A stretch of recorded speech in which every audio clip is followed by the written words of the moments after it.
বিশ্বকবি রবীন্দ্রনাথ ঠাকুরের গীতাঞ্জলি কাব্যগ্রন্থ থেকে আজ আমি দুটি বিখ্যাত ছোট্ট কবিতা পাঠ করে শোনাব। আমার প্রথম কবিতা, আলোয় আলোকময় করে হে এলে আলোর আলো। শুরু করছি। আলোয় আলোকময় করে হে এলে আলোর আলো, আমার নয়ন হতে আধার মিলালো মিলালো। সকল আকাশ সকল ধরা আনন্দ হাসিতে ভরা, যেদিক পানে নয়ন মেলি ভালো সবই ভালো। আলোয় আলোকময় করে হে এলে আলোর আলো, তোমার আলো গাছের পাতায় নাচিয়ে তোলে প্রাণ, তোমার আলো পাখির বাসায় জাগিয়ে তোলে গান। তোমার আলো ভালোবেসে পড়েছে মোর গায়ে এসে, হৃদয়ে মোর নির্মল হাত বুলালো বুলালো।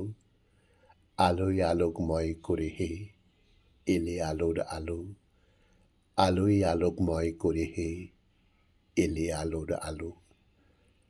আমার দ্বিতীয় কবিতা, আসনতলের মাটির পরে লুটিয়ে রব।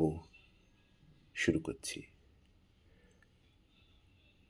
আসনতলের মাটির পরে লুটিয়ে রব, তোমার চরণ ধুলায় ধুলায় ধূসর হব। কেন আমায় মান দিয়ে আর দূরে রাখো, চিরজনম এমন করে ভুলিও না কো। অসম্মানে আনো টেনে পায়ে তব, তোমার চরণ ধুলায় ধুলায় ধূসর হব। আমি তোমার যাত্রী দলের রব পিছে, স্থান দিও হে আমায় তুমি সবার নিচে। প্রসাদ লাগি কত লোকে আসে ধেয়ে, আমি কিছুই চাইব না তো রইব চেয়ে।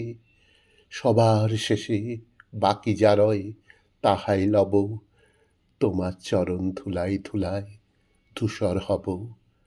তোমার চরণ ধুলায় ধুলায় ধূসর হব।